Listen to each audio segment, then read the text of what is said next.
I worked on that very hard, Jim. He nodded. Yeah, this is good.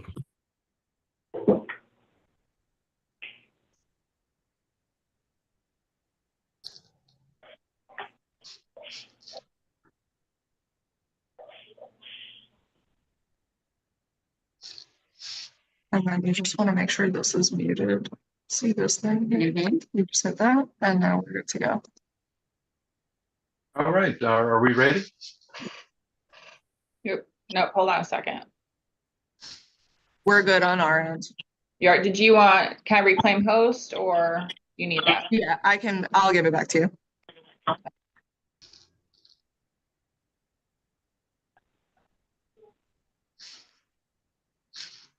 Okay, so I just want to change this.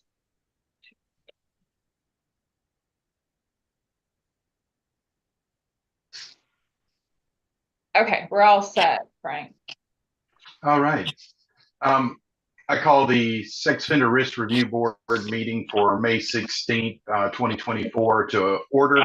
I want to welcome any of our guests that are online through YouTube. Tracy, can I get a roll call, please? Yes. Okay, Mindy Ackerman. President. Gerardo Moore. Present. Mandy Ballinger. Sheriff Brown. Present. Jerry Bruce. James Chapin. Present. Matthew Connolly. Matthew, you're on mute. Present. There you go. Robbie Frederick. Present.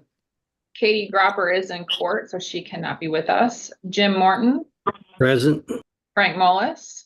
Present. Bert Reeves. Present. Lori Rozier. Here. And we have 10 members present out of a total of 13. Oh, wonderful. I want to read our mission statement here at SOAR. Our purpose and mission is protecting Georgia's children and communities at large by identifying convicted sexual offenders that present the greatest risk of sexual reoffending. It is the board's responsibility to determine the likelihood that a sexual offender will engage in another crime against a victim who is a minor or a dangerous sexual offense. Assessments are used by SOAR to determine the risk level of the offenders. The offenders are classified as level 1, level 2, or sexually dangerous predators. All right. I assume all the members have received and had an opportunity to review the minutes from the last meeting. Are there any questions, comments, or concerns about the meeting minutes from last month? Do I hear a motion we adopt the minutes from the last meeting? So moved. Do I hear a second? Second. Okay. All in favor, say aye. Aye. Aye. Aye. Any opposed? Any opposed? All right. No reports of officers of standing committee, so we'll move on to unfinished business. Is there any unfinished business, anybody?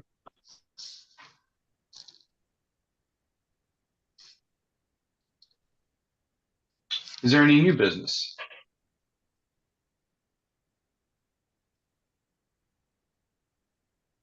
All right, I know Tracy's got a lot with the executive director's report. I do, and I actually added a couple of things as well. So the first thing, though, which is the most exciting thing, is the governor signed the budget for the FY25 period. So yes, very exciting. I can't even begin to say. So during our retreat, we kind of discussed this. So it is now confirmed that we have gotten significant more funds, and it took a village. So just want to put out there my appreciation to everybody that was part of that process to make this all happen. So it's very exciting, and it's very it's a little nerve-wracking too, but it's a good nerve-wracking. So that kind of brings us to the restructuring of SOAR and our goals. So I'll be honest with you, right now my goal is determining my restructuring. So for the first time ever, SOAR as an agency has the ability to promote people, which is really good for employee retention that we've not had for, SOAR has been in place for 18 years now. So really good that we can have promotions, and I have emailed Gerard and Frank some of my ideas regarding that. And then my goal beyond that is obviously getting staff in place. So we had some vacant positions already for both investigators and evaluators. So I just did I didn't just do it, but did the critical hires, just got approved the critical hires. They're getting them posted hopefully soon for those, so I can start interviews. And my goal for those positions that we definitely have available now is to get them hired, those people in those positions, by July 1st to get that process started. I also have submitted numerous positions for part-time evaluators, full-time evaluators, and investigators, but those I had to create new positions. So there's a whole different process for that. So it's in the creation process. I've not heard back from that yet, but hopefully it was a lot. So I'm hoping to hear back soon though, because I can't post those until I go through that entire process, which I think is several steps. So once that happens, I'll be able to post those positions. I'm trying to get as many positions filled by July 1st, which is when the new budget hits. Because with the goals, which I'll update you guys every month where we're at, because with those goals, the first thing is getting people trained. So first is getting people in there. Second is getting people trained. And then that training process in person, we're getting them the basic information is about a couple weeks full time. And then it's going back and forth various elements of training, and it can take a good period of time. So probably, I'm going to say, being kind of conservative, the first 6 months is really about getting them in place and trained and up to par sufficiently. So you're not going to see a significant increase in case completion within the first 6 months, I would say. Now, it'd be great if it does happen sooner than that. You will see some increase over the time, but it's not going to be anything significant. So the board will have some time to kind of think about what the process might need to be once we're at full capacity and once everybody's trained and once we're actually getting all those cases in. I would presume within a year of this whole process of trying to get everybody in. If I can get everybody in within this year and trained within this year, meaning this fiscal period, then starting the next fiscal period is when things will start getting kind of crazy for the board regarding the number of cases being done. And I'll have better ideas every single month. I'll keep you posted on where we're at with that. So exciting, but a lot going on. I'm gonna start getting super busy with that.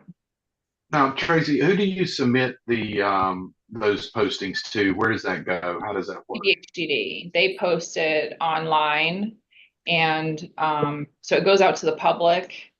And I forward it to things like GATSA members, because I know they're specialized in sex offender treatment. Also, I have people send it out to whoever they think might be interested and qualified. But DBHDD does it through their job type thing, because even it's kind of weird too, because we have to go through DBHDD, how they define the position, which then I change my job description definition. And so, but they take care of all that. And then people, when so even if, let's say, if anybody knows somebody who might be interested in the position, would be qualified, they can email me and I can send them the link for that position, but they still have to do the application process through DBHDD through that link. And then it goes to DBHDD, and then I access it through their portal system. So it's all kind of linked to DBHDD, because they handle I handle the hiring, but they handle all of the finalization of everything.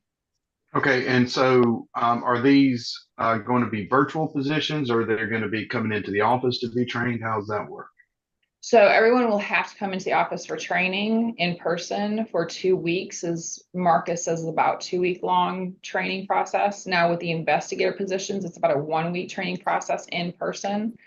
So that is mandatory. And then and of course the positions for full-time versus part-time, they're all telework positions. However, full-time folks will have to be in the office when I need them in the office. So if we have a strategic planning meeting, they have to be here. If we have trainings, they have to be here. If there's meetings I want to have in person, they have to be here. Part-time people, for the most part, will not need to be in office unless there's some big training or something I need them to be here for. But for the most part, part-time folks don't need to come in the office, with the exception of our level, like Russ is, my part-time chief investigator. So he is an exception to that.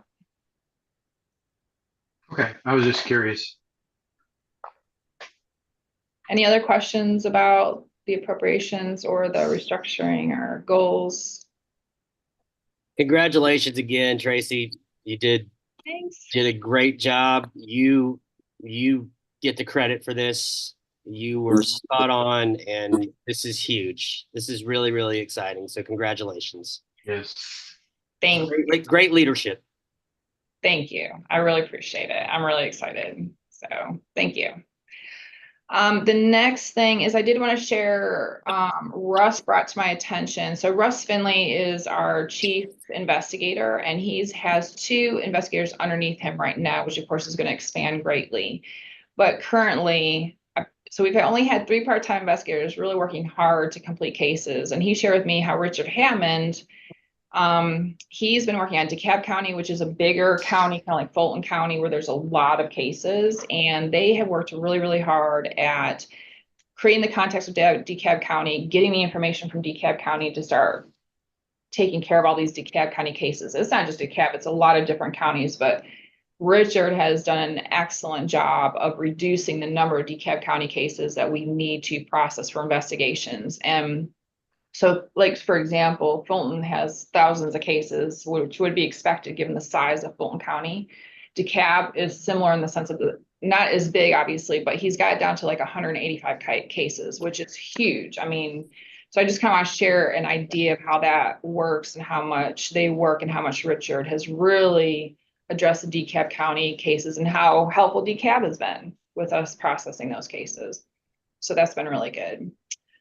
We will be going to the ICAC conference, which is in June, which is the Internet Crimes Against Children. Russ has gotten a table he and Kirsten will kind of man that table for any kind of questions about SORB. For those people come from all over the place to that particular conference, all law enforcement. And then I and some of the staff will be attending some of the sessions. Marcus and I will be going to the sessions. I really like to get anything updated regarding the internet crimes. And they do have researchers that come in who've been researching internet crimes, which they are very, very specialized in that area. So I really like having a bigger scope of information other than ATSA when it comes to internet crimes, because ICAC is definitely the agency, national agency of really knowing that population. So we usually get some really good information from those. And even if it's information for the public on safety. So we really enjoy going to that, and that's coming up in June. And then Marcus and I are working on creating trainings for various agencies in the state of Georgia. The first one we're doing is going to be in July, and it's going to be for treatment providers, polygraph examiners. And I've talked to Lori about DCS coming in because those 3 agencies do a lot of work together. And one thing that we find is for SORB purposes with risk assessment, there's some areas that we need treatment providers and examiners, polygraph examiners, to do a little differently to help us. So we're really going to be doing a lot of focus on educating them on what SORB looks for. And we're also going to be educating them on things that they can assist with their clients, because the goal is to get it right. So that means we need certain information to be able to get it right. And hopefully, I'm hoping to have a good turnout for that. And then also for them to kind of collaborate with DCS, for example, who do such a great job in their case notes and with their violations that give us specific information. It's really, really helpful. And so we're hoping to give DCS some insight too, and maybe some things that they can tweak or move or shift that can give us even more insight than they already do. But everybody does a great job. We just want to give them SORB's perspective and what we're looking for to help us. And so that's going to be in July, which I will send to you all. I think I might have sent it. If not, I've been just trying to get people in place for this. Talk to Lori, talk to Robbie, because Robbie with polygraph examinations.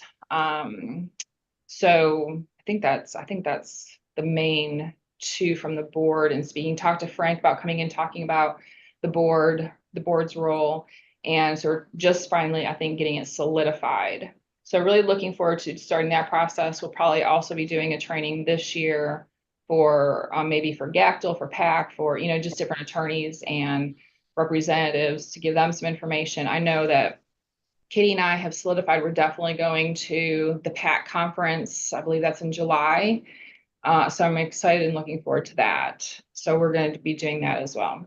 And I think that's all I can think of with any kind of updates. Our next board meeting is June 20th, which we had moved because the ICAC conference is June 13th. So we just moved it to the 20th because we'll be at the ICAC conference. I think that's all that I have. All right. Any other questions for Tracy?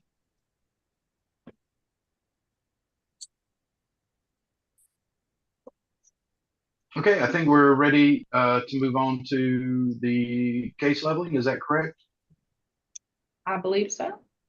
Okay, Tracy, will you give a brief description of how we level? Yeah, so we receive information on convicted registrable sex offenders each month, sometimes each week, from various agencies that goes through our system. Our investigators pull information from each county and start working on obtaining the criminal documentation regarding those offenders, not just sex offenses, but any offense that is related to risk. Then that information is provided to our evaluators, who then review all that information. They also review prison information, community supervision information, and treatment information in identifying related risk factors. And they put that in report form, make a recommendation to the board for risk is either 1, which is low risk, 2, moderate risk, or sexually dangerous predator. The board throughout the month has the ability to read the reports. They do not have any identifying information, so they don't know the offender's name. They don't have any knowledge of where they're from, that kind of thing, to increase objectivity in that decision. Then we come together as a board to make that final decision on the recommended classification. Once that's done, if an individual, everybody will get letters. The offender gets a letter, attorneys, judges, whoever is related to the case. And also the sheriff's departments and other agencies are notified of classification. The offender is able to request reevaluation if they're a 2 or predator, if they disagree with that or have information to suggest otherwise. And then they can submit information. They have 4 months to do that, to provide us with that information. We do a reevaluation and the process starts all over again. So I think that's the crux of it. You said 4 months now? Yes, 120 days. Yeah, it used to be, what was it, 60 days? So we doubled it to give them more time, because we do know that it takes a little bit more time to, if they want to get a reassessment, you know, make things happen, it can take a little bit of time. And that is in the law, so. Thank you. So we have 15 level 1 cases. I know I have a recusal. Are there any recusals in the level 1 cases that we might have missed other than myself?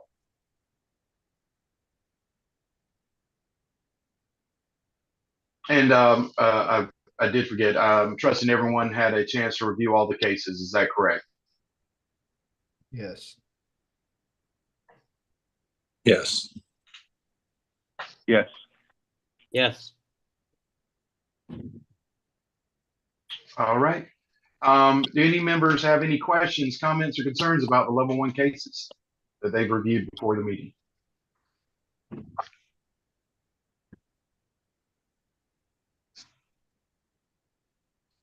All right.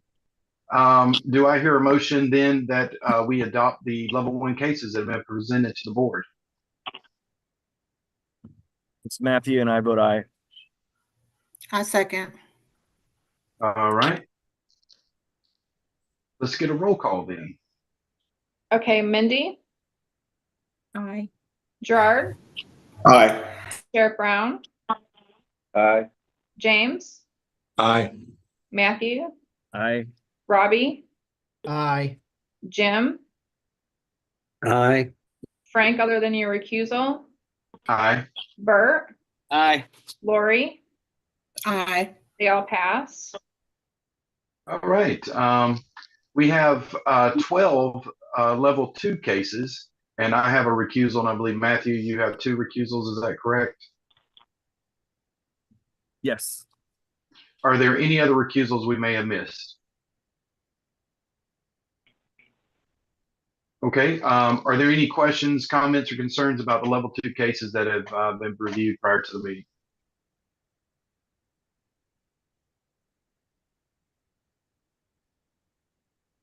All right, do I hear a motion to adopt the level 2 cases presented to the board? I move to accept the cases. Second. I'm sorry, who seconded first? I missed it. Gerard seconds. Gerard? Okay, Gerard seconded. sure. Okay, thank you. Okay, Mindy, Aye. Gerard, Aye. Sheriff Brown, Aye. James, Aye. Matthew, with the exception of your recusals, Aye. Robbie, Aye. Jim, Aye. Frank, with the exception of your recusal, Aye. Bert, Aye. Lori, Aye. they pass. All right. We have 11 sexually dangerous predator cases. Are there any recusals for those? I believe Matthew and Katie, is that correct? Katie's not here, so Matthew, is that correct? You have 2. Yes. Any other recusals we might have missed?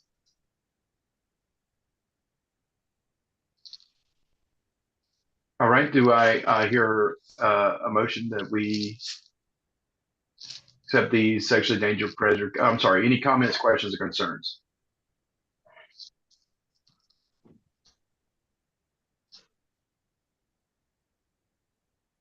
All right, do I hear a motion that we adopt the sexually dangerous predator cases? So I moved. motion that we adopt the SDP cases. Hey, Lori, I believe Sheriff, did you second? I didn't think you caught Yeah. out for a second yet. What's that, Sheriff? No, I hadn't. No.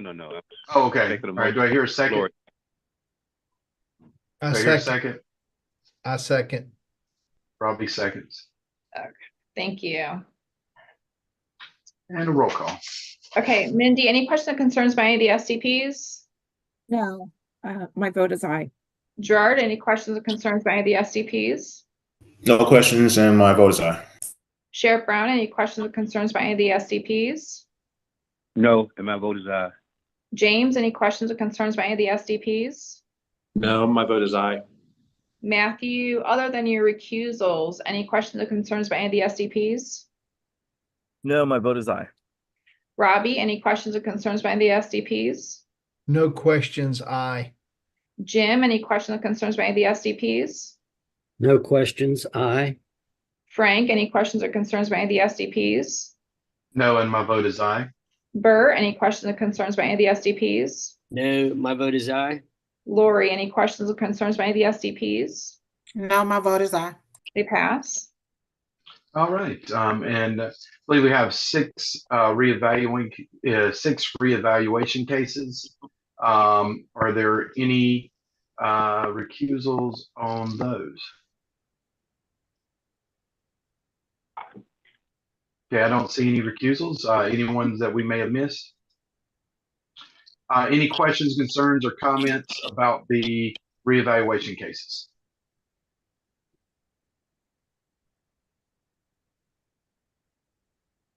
All right, do I hear a motion that we adopt the reevaluation cases? So moved. Bert, do I hear a second? Second. Second. Got Sheriff Brown a second. Okay, Mindy, any questions or concerns by any of the reevaluation cases? No, my vote is aye. Gerard, any questions or concerns by any of the reevaluation cases? No questions and my vote is aye. Sheriff Brown, any questions or concerns by any of the reevaluation cases? No questions, concerns. My vote is aye. James, any questions or concerns by any of the reevaluation cases? No, aye. Matthew, any questions or concerns by any of the reevaluation cases? No, my vote is aye. Robbie, any questions or concerns by any of the reevaluation cases? No questions, aye. Jim, any questions or concerns about any of the reevaluation cases? No questions, aye. Frank, any questions or concerns about any of the reevaluation cases? No, and my vote is aye. Burr, any questions or concerns about any of the reevaluation cases? No, my vote is aye. And Lori, any questions or concerns about any of the reevaluation cases? No, my vote is aye. They pass. All right, any other comments? Again, I want to thank all of you for your hard work again this month.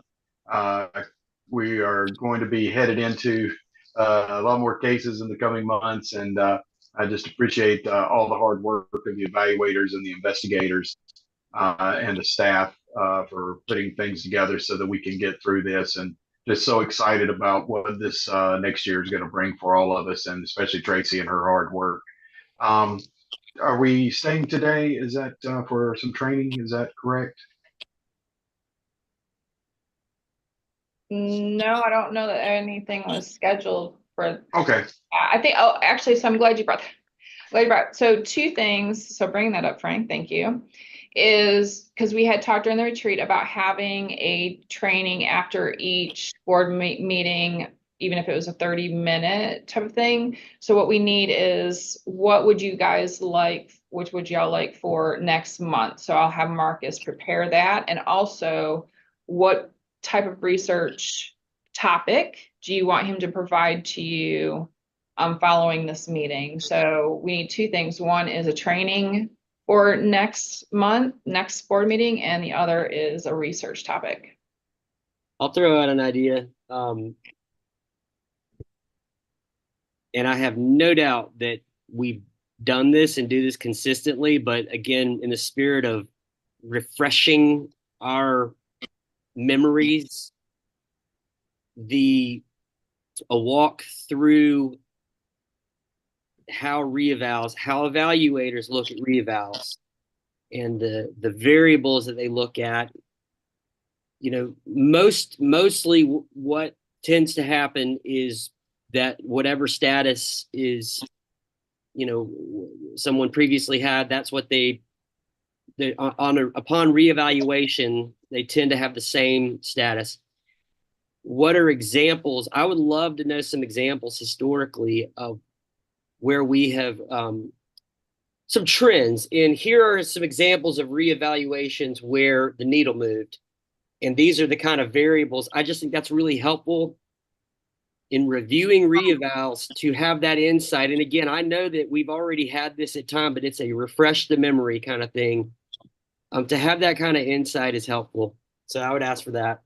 I think that's an excellent, excellent topic. I think also a good one is for Marcus to go through the statics and explain how the statics work. So would you mind if after each board meeting, I ask for a topic and we just go with that topic, and then the next one we get a topic next? Yeah, that's fine. I didn't know if you wanted a list of topics. That's fine. Yep. No, this will just kind of help us keep it from getting too big. So Okay. I think the reevaluation thing is excellent. So we'll definitely do that.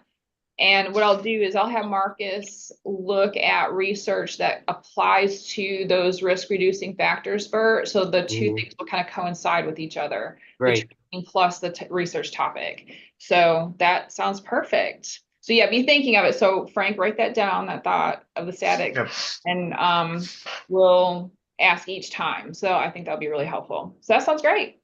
So we'll be working on that. Okay. Anything else from anybody? I just All right, sent Robbie sorry. a chat. I'm sorry I didn't put it in the main group. Tracy, did you say we might get an opportunity to hear Mr. Frederick teach about polygraph in July?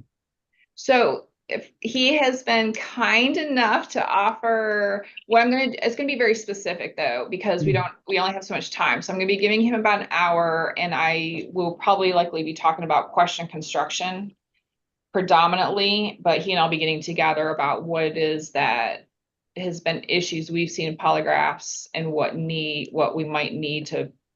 examiners might need to revamp, and also how treatment providers can kind of read those exams too, to help them make determinations in their treatment program and how they provide that information to DCS. So then in turn, we have that information from SORB. So it's, again, that whole collaborative unit. But yes, he's definitely going to give a piece I think is going to be really vital and good for the DCS officers, treatment providers, and polygraph examiners, all three agencies.